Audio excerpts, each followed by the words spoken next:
Hello friends, तो फिर से स्वागत है आप सबका मेरे चैनल पर। आज हम micro economics chapter 4 elasticity of demand को स्टार्ट करेंगे, जिसमें हम पढ़ेंगे आखिर इलास्टिसिटी किसे कहते हैं और इसको कौन कौन से फैक्टर्स अफेक्ट करते हैं।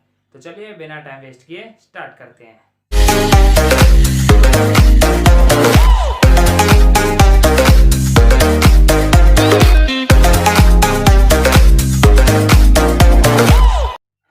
तो हमारा टॉपिक आता है इलास्टिसिटी ऑफ डिमांड। अब इलास्टिसिटी क्या होती है, ठीक है। जैसे कोई भी अगर फैक्टर है जो डिमांड को अफेक्ट करता है, जब वो चेंज होता है तो हमारी डिमांड कितनी चेंज होगी।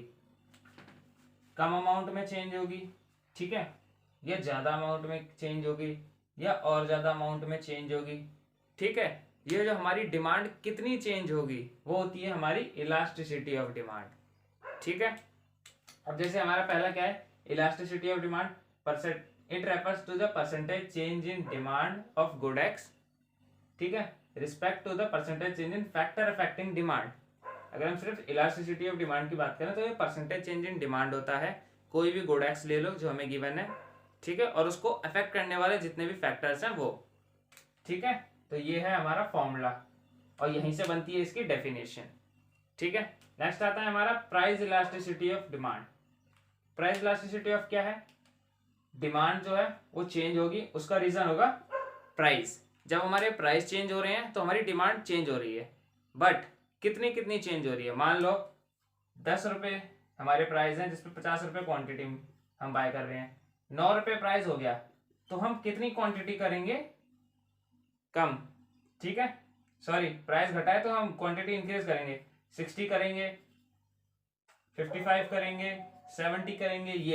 ये होती है हमारी प्राइस इलास्टिसिटी, ठीक है, कि हम कितनी डिमांड इंक्रीज करेंगे या डिक्रीज करेंगे। इनकम इलास्टिसिटी क्या है, जो डिमांड में चेंज होगा उसका रीजन इनकम होना चाहिए। जब हमारी इनकम चेंज होगी तो हमारी डिमांड में कितना चेंज होगा। मान लो हमारी इनकम इंक्रीज करेगी in case of normal goods, ठीक है, तो हमारी डिमांड बढ़ेगी, बट कितनी डिमांड बढ़ेगी, इसका आंसर देता है हमारा इलास्टिसिटी।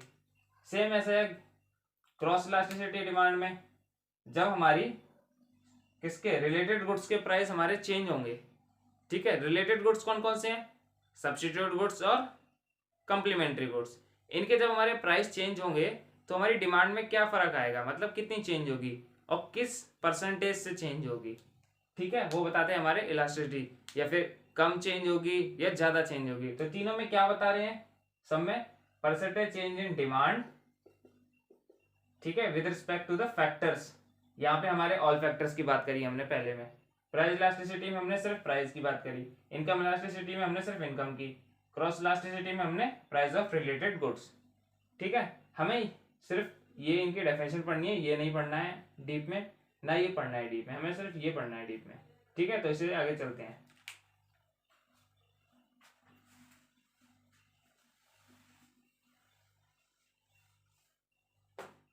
तो इसका फॉर्मूला क्या बनेगा, percentage change in Q quantity percentage change in price, ठीक है। अब इसे लिखेंगे कैसे, परसेंटेज कैसे निकालते हैं, Q1 माइनस Q0, हमारी new quantity minus old quantity upon Q0 multiply by 100, ये आएगा हमारा percentage change in quantity, divide में P1 माइनस P0, 100 से 100 कैंसिल हो गया, ठीक है। अब इसको ये जो है डिवाइड में है वो मल्टीप्लाई में आ जाएगा, Q1 minus Q0 upon Q0 multiply,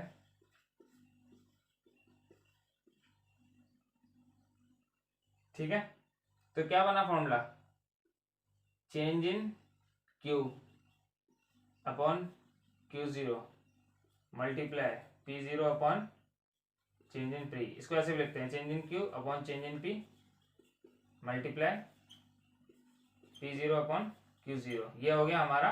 तो हमारे कौन से दो फॉर्मूले आए हमारे, एक तो ये percentage change in Q and percentage change in price, ठीक है। दूसरा है change in Q upon change in price multiply में P0 अपॉन Q0। अब ये जीरो क्या है, इनिशियल प्राइस इनिशियल क्वांटिटी, और ये Q1 क्या है, फाइनल क्वांटिटी फाइनल प्राइस, और ये है हमारा चेंज, ठीक है। तो चलिए आगे बढ़ते हैं। तो अब हम उन फॉर्मूले पे बेस 2 क्वेश्चन करके देखते हैं, ठीक है। जैसे देखिए हमारा पहला question, when price of a commodity increases from 10 to 20 per unit, it's quantity decreases from 200 to 100 units, find ED. ED क्या है? Elasticity of demand. जो हमारी इलास्टिसिटी ऑफ डिमांड है उसे ऐसे रिप्रेजेंट करते हैं, ठीक है।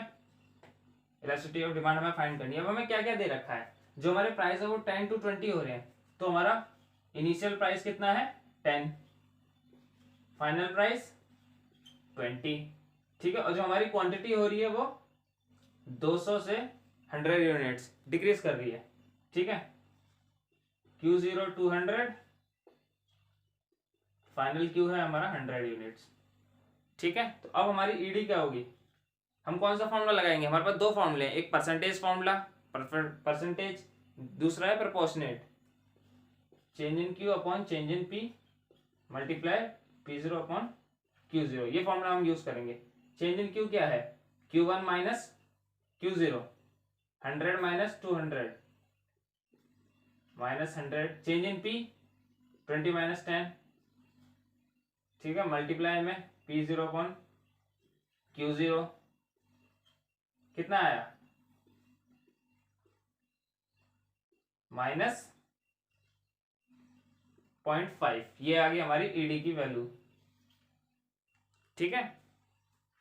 अब when price of a commodity increased by 20%, it's quantity decreases from 200 to 150 units, find ED. अब देखो हमें कब पता चलेगा कि हमें परसेंटेज मेथड लगाना है या फिर ये प्रोपोर्शन वाला मेथड लगाना है, ठीक है। जब हमें वैल्यूज डायरेक्ट परसेंटेज में दे रखी हैं, ठीक है, तब हमें ये फॉर्मूला यूज करना है। बट यहाँ देखो ये परसेंटेज में नहीं दे रखी, तो हमें इसे पहले फाइंड करना पड़ेगा। परसेंटेज चेंज इन क्या है ये Q, क्या होगा? Q1 minus Q0 upon Q0 multiply by 100, Q1 है हमारा 200, डायरेक्ट लिख देते हैं 200 माइनस 150, 50 अपॉन 200 माइनस 25% आ गया, ठीक है। अब हम डायरेक्ट फॉर्मूला लगा देते हैं। क्वांटिटी में हमारा कितना चेंज हो रहा था? 25% अपॉन 20% आ गया, कितना आएगा? 1.25, ठीक है। ये हो गया हमारे न्यूमेरिकल्स। तो चलिए आगे बढ़ते हैं।